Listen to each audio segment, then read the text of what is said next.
Inside every one of us, there's a version that's soft, sloppy, makes excuses, hits the snooze button, settles for less, and says, I'll start tomorrow.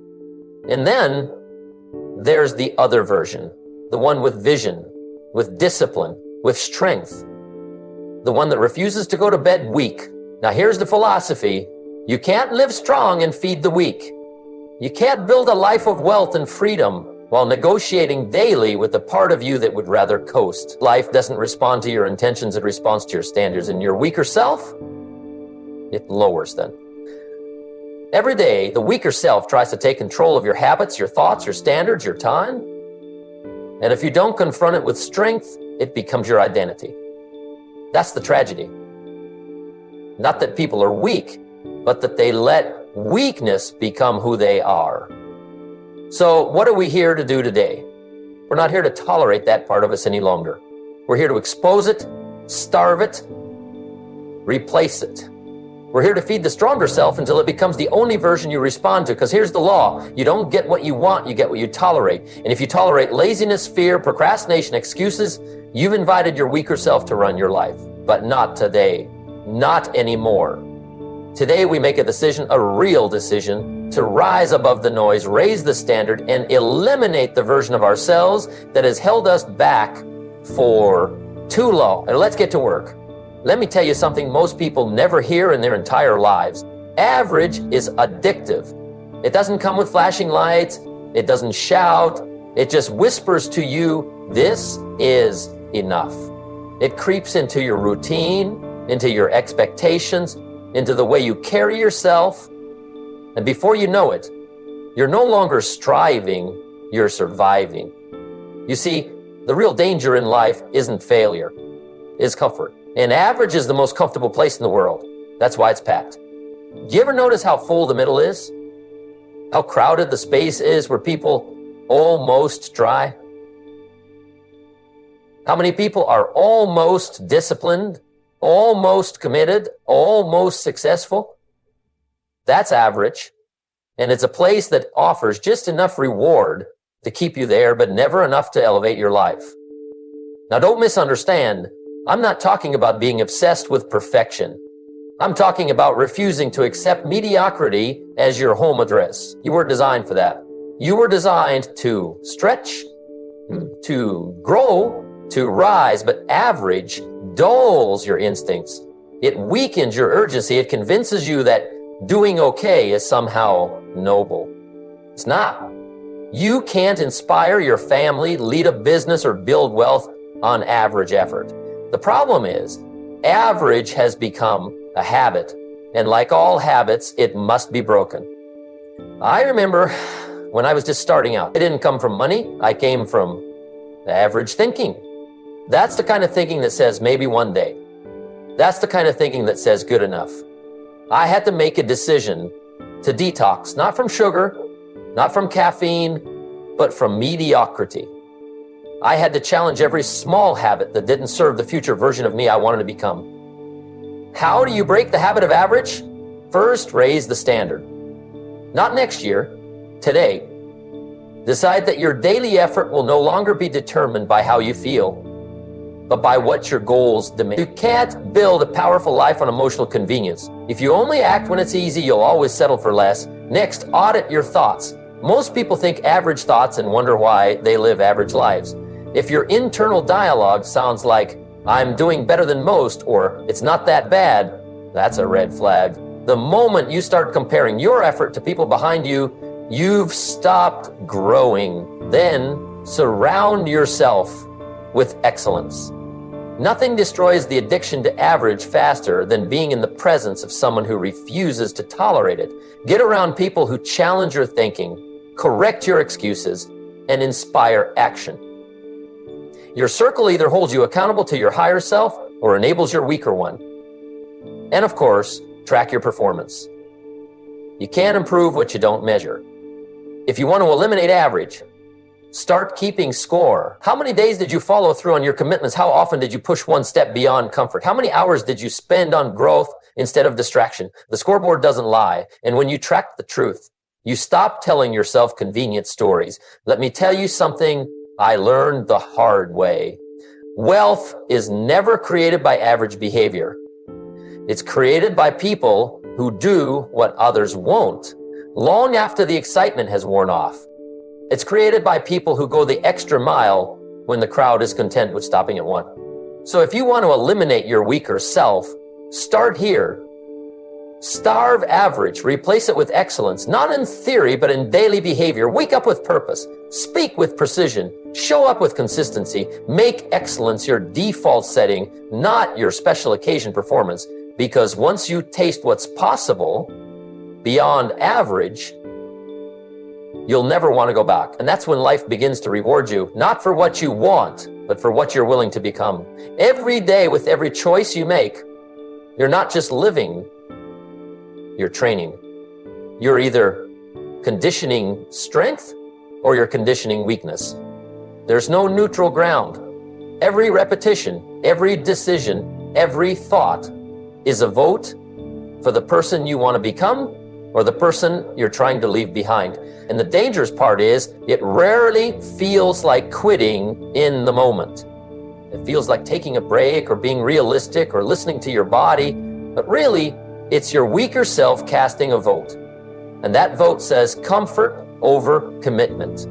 You lie to yourself just once. You say, I'll start tomorrow, or it's not that important today. And it feels harmless, but you've just lowered your personal standard by one notch. And if you keep doing it, your word to yourself starts to mean nothing.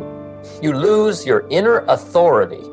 And when that goes, everything else eventually follows. But here's the good news. This works the other way too. You push through when it's hard, and you're not just getting the task done. You're conditioning strength. You tell the truth to yourself, especially when it hurts, and you're conditioning honesty. You keep a promise to yourself when no one else is watching, and you're conditioning integrity. Do it enough times and it becomes your identity. I learned early on that wealth isn't just about money. It's about strength, mental strength, emotional strength, character strength. And those traits are earned in repetition, not theory.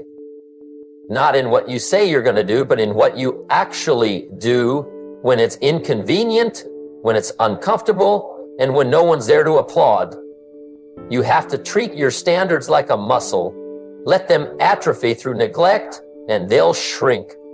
But stress them, challenge them, train them, and they grow. Conditioning strength doesn't mean being perfect. It means being consistent in your pursuit of better.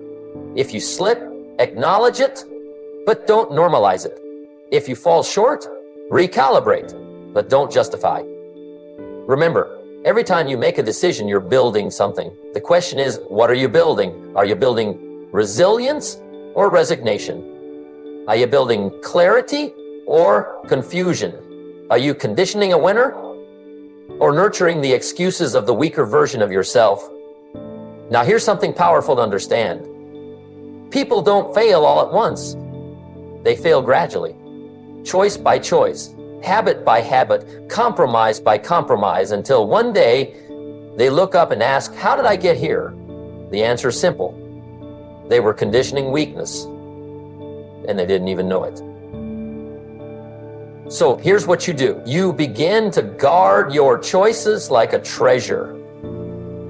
You begin to see each small decision as a vote. You show up even when it's hard. Those are not harmless phrases. They are invitations. Invitations for mediocrity to take root and settle into your life like an uninvited guest who just won't leave. You cannot rise while carrying the weight of what you refuse to confront. And here's the truth. Your weaker self is cunning. It doesn't scream at you, it whispers. It doesn't attack your dreams, it slowly drains your standards. It says, just one more time when you break your diet. It says, you deserve a break when your work ethic falters. And if you're not vigilant, it becomes the dominant voice. I remember a season in my life when everything looked fine from the outside. I was showing up, speaking well, making progress, or so I thought. But I had become dangerously tolerant of a few weak behaviors. I let my reading slip. I got a little too comfortable with delay, I started negotiating with myself about the level of discipline I used to be proud of. And you know what happened? Nothing dramatic, no great disaster, just a slow erosion of my edge. That's the danger. It rarely feels urgent. That's why you must eliminate what you tolerate.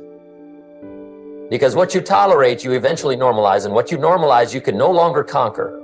If you tolerate laziness, it becomes your pace. If you tolerate disrespect, it shapes your environment. If you tolerate negative thinking, it becomes your lens. And before long, you've adjusted your entire life to fit the comfort zone of your weaker self. You can't afford that. Not if you want wealth, not if you want to lead, not if you want to become something more than just getting by. Raising your standards is not just about aiming higher. It's about refusing to bow lower. It's about recognizing the moments you're tempted to accept less and saying, not anymore. Not on my watch. Change begins when you become intolerant. Intolerant of your own excuses, intolerant of wasted time, intolerant of toxic environments and relationships that pull you back into the version of yourself you've outgrown.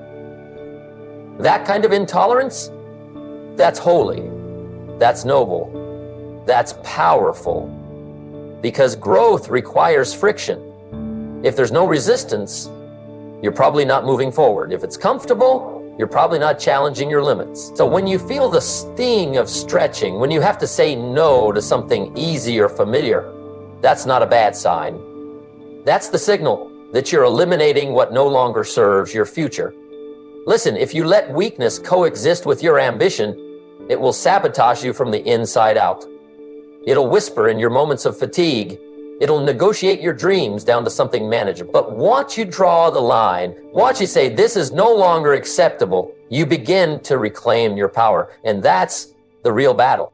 Sometimes safe means stuck in patterns that do nothing but sabotage your potential. Now think about it. Every time you say, I don't have time, what you really mean is, I didn't make it a priority. Every time you say, I'm too tired, you're really saying, I've drained my energy on things that don't matter. And when you say, that's just not who I am, what you're really doing is locking the door on growth because you're afraid of what change might demand. See, your weaker self is clever. It doesn't come at you shouting, let's fail today. No, it wraps itself in soft language. Be realistic. You're doing your best. You've been through a lot. And while all of that might be true, the truth is not the issue. The impact is. Does it move you forward or does it leave you where you are? Excuses are designed to protect your comfort, not your progress. They are the voice of your inner negotiator, the part of you that wants the reward without the cost, the dream without the discipline, the change without the discomfort. And you can't build a strong life with weak language. I can't. I'm not ready. It's too hard. Those are bricks in the wall of mediocrity. Tear them down. In my early years, I made excuses too. I tell myself I wasn't from the right background, that I didn't have the education, that I didn't know the right people. And you know what those excuses gave me? Nothing. They didn't protect me, they paralyzed me. And it wasn't until I stopped justifying where I was and started taking responsibility for where I was going that things began to change. You must treat excuses like enemies. Don't entertain them. Don't explain them. Don't dress them up and make them sound noble. Just eliminate them. Because every excuse you eliminate is a piece of your weaker self that dies. And every time you replace I can't with how can I, you train your mind to look for solutions instead of staying in stagnation. That one shift in language can change everything. How can I make time? How can I build that skill? How can I push through this fear? That question opens the door to creativity, to growth, to grit. It activates the stronger part of you, the part that refuses to give up, the part that refuses to be average. And if you want to build wealth, to lead, to influence, let me tell you, there's no room for excuse. Success doesn't care why you didn't show up. The marketplace doesn't reward explanations. It rewards execution. Either you did the work or you didn't. Either you developed the habit or you didn't. Either you raised your standards or you didn't. And if you're surrounded by people who make excuses all day, you better believe those excuses are contagious. You've got to protect your mind from that virus. Surround yourself with people who ask better questions, who challenge their limits, who don't settle for good enough. Because here's the deal. Every time you make an excuse, you trade your future for a reason. And reasons feel good in the moment, but they cost you in the long run. They cost you the breakthrough, the lesson, the momentum. Excuses feel like a release, but they're really a retreat. So make the decision today. No more lies, no more justifications. Call your excuses what they are. Tools of your weaker self trying to hold on, that you're not here to hold on, you're here to rise. And rising requires truth. It requires ownership. It requires saying, I'm not where I want to be, but I'm not going to blame anyone or anything. I'm going to take control of what I can change, starting with the way I speak to myself. Because your language shapes your life. Eliminate the language of limitation, and you eliminate the identity that's been limiting you. And that's the beginning of transformation. Comfort zones are where dreams go to die. They're cozy, familiar, safe, but that's exactly the problem. You see, your weaker self is addicted to comfort. It craves the known, even when the known is mediocre. It wants warmth over risk, ease over excellence, and routine over results. But nothing grows there. Nothing meaningful is born out of comfort. Every breakthrough, every transformation, every major step forward happens just beyond that line where comfort ends and challenge begins. Now, let me tell you the truth about comfort. It seduces you. It whispers, you're doing just fine. It tells you, you don't need to change. It gives you just enough pleasure to keep you from pushing forward. That's the trap. And the longer you stay in comfort, the more you begin to confuse existing with living. But there's a cost to comfort that no one talks about. The cost is your ambition, your discipline, your hunger. When you were challenged, when you were forced to dig deep and find strength you didn't know you had, that's where real change happens. On the edge of discomfort, not inside the walls of routine. I remember, in my early days, I was stuck in a job I didn't love, surrounded by people who thought the weekend was the only time to be alive. And I had convinced myself that was all there was. It felt safe, predictable. But one day I looked around and asked myself, is this it? And the answer terrified me. Because if I didn't change, that was going to be my life. Not because I wasn't capable of more, but because I was comfortable with less. That day I learned something powerful. If you stay where it's easy, life gets hard. But if you do what's hard, life gets easier. You've got to train yourself to embrace discomfort, not run from it. Because discomfort is a sign that you're growing, that you're pushing into unfamiliar territory, that you're building new muscles of discipline, resilience, and courage. Growth has a price, and that price is comfort. You have to trade it. You can't have both. You can't stay the same and evolve. You can't cling to old habits and expect new results. And most of all, you can't keep listening to your weaker self, the one that says, take it easy, you've earned a break, maybe tomorrow. That's the voice of the grave digger of dreams. Your stronger self doesn't want easy. It wants excellence. It wants purpose. It wants progress. And the way you feed that stronger self is by consistently stepping outside the zone that keeps you small. Now, don't get me wrong. I'm not saying you need to torture yourself or live in chaos. But you do need to lean into the tension that comes with growth. Wake up earlier than you want to. Say no when it's easier to say yes. Start the project when you're still scared. Speak up when your heart's racing. Make the call, take the step, face the thing that makes you uncomfortable. Because that's where your future is hiding. Comfort zones don't expand unless you push them.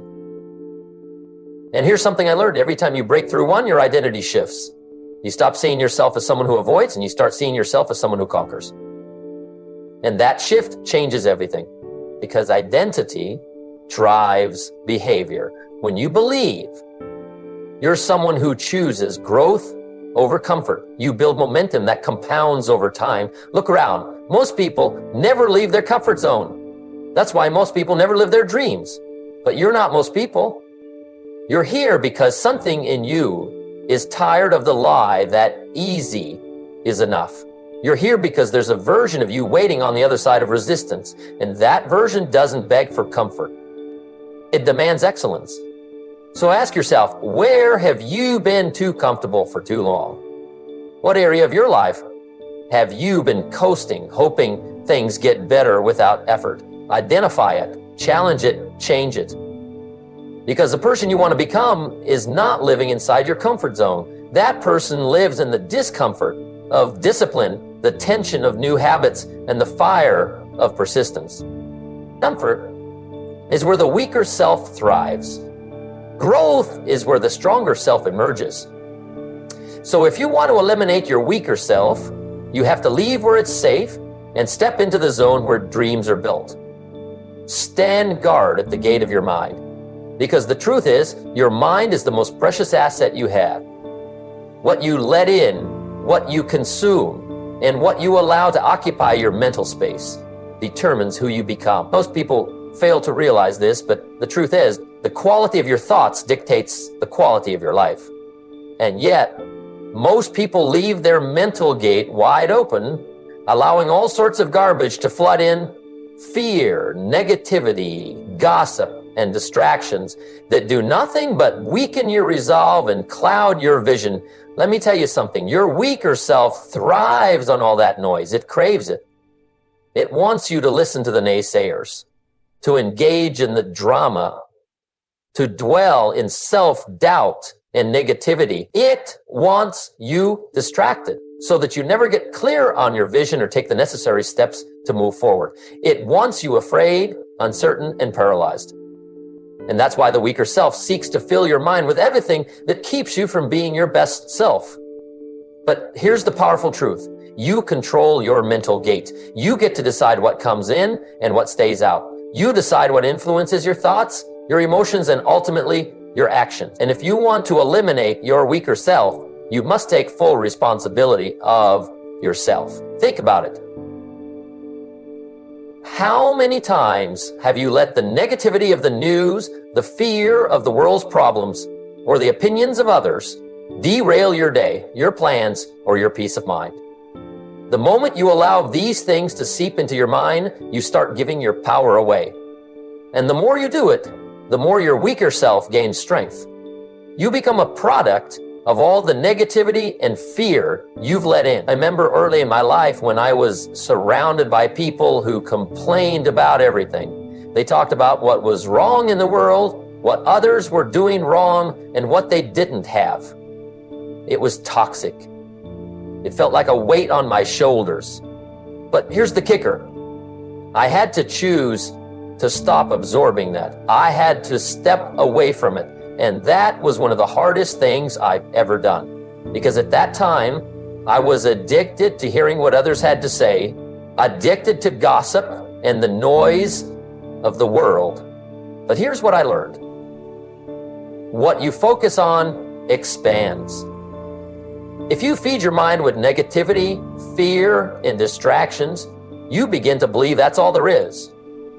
But if you guard your mind and intentionally focus on the things that lift you up, on solutions, on growth, on the possibilities in front of you, you begin to see the world in an entirely new light.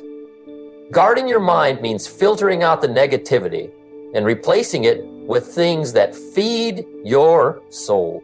It means cutting out conversations that don't serve your growth and instead surrounding yourself with people who challenge you, uplift you, and make you think bigger. It means turning off the TV when it feeds fear and turning on something that inspires you, something that motivates you to take action toward your goals. Here's a little secret. When you guard your mind, you begin to develop the mental toughness required to rise above the noise of the world. And you stop being controlled by the fear of what others think. You stop being distracted by the chaos of the world.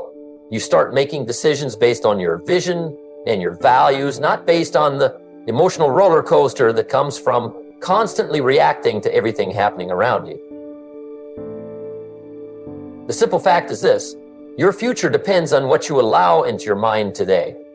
Every piece of information you consume shapes your beliefs, your attitudes, and your actions. So why not make sure that the input you're receiving is aligned with the future you want to create? Why not choose to feed your mind with the knowledge, the inspiration, and the wisdom that will push you toward greatness? Think about the time you spend on social media, the conversations you engage in, the news you watch. How much of that is lifting you up, and how much of it is dragging you down? If you want to eliminate your weaker self, you must take responsibility. It's like building a fortress around your mental space. And that's exactly what you need to do. You need to create boundaries that protect your thoughts, your energy, and your focus. You have to stand guard at the gate of your mind and say, no entry to negativity, fear, and distractions. Only the good stuff is allowed to pass through. I've found that the more you protect your mind, the stronger you become. You become less susceptible to the drama and noise of the world and more aligned with your purpose and your goals. You begin to cultivate a mindset that is focused, resilient, and confident. And that is what will carry you through the challenges, the setbacks, and the difficult times. Because when you protect your mind, you protect your future.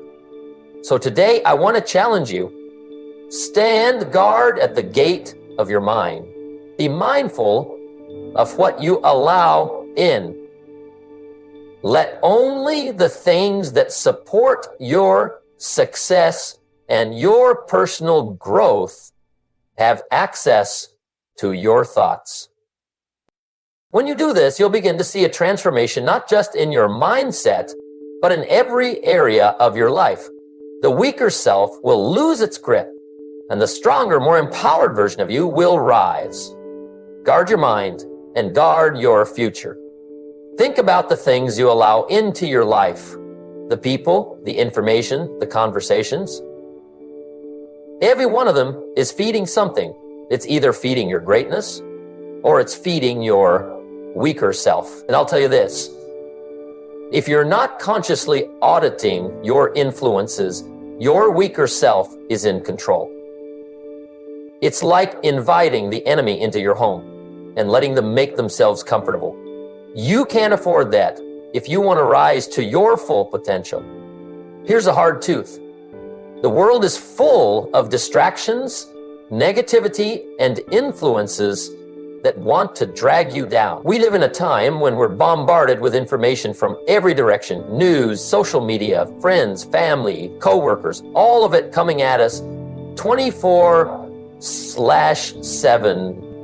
And not all of it serves us. Most of it doesn't. In fact, most of it nourishes the weaker self. It feeds the part of you that wants to stay stuck, that doesn't want to change, that would rather live in the comfort of mediocrity. But if you truly want to break free from that weaker version of yourself, you have to start auditing the influences in your life. And you need to do it ruthlessly.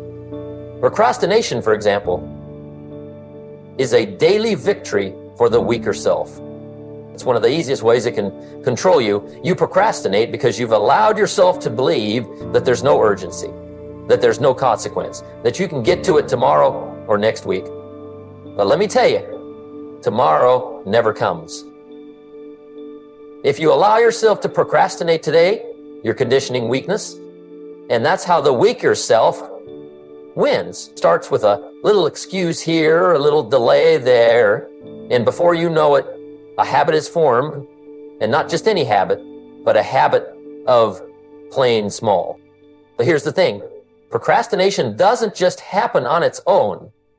It's nourished by the things you allow into your life. The people you surround yourself with, the media you consume, the conversations you engage in, they're either contributing to your growth or keeping you stuck. I know because I've been there. I've been in environments where everyone around me was okay with procrastination, with half-done efforts, with settling for less. And let me tell you something. Those environments are poison to success. If you want to eliminate your weaker self, you have to start taking a hard look at your influences and ask yourself, is this helping me become better? Or is this allowing my weaker self to thrive? When I look back at the times when I made my greatest strides, it's always been when I made my conscious decision to cut out negative influence. It wasn't easy, but it was necessary. I had to stop listening to people who told me it's too hard or it's impossible.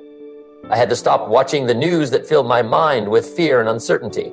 I had to stop engaging in conversations that drained my energy and left me feeling defeated. And most importantly, I had to stop tolerating excuses in my own thinking. I had to be ruthless in my audit of my influences. And when I did that, everything changed. Now, I want you to think about the people you spend time with. Are they lifting you up or dragging you down? Are they inspiring you to become better, or are they keeping you comfortable in your mediocrity? I'm not saying you should cut people out of your life, but you need to be aware of how their energy impacts you.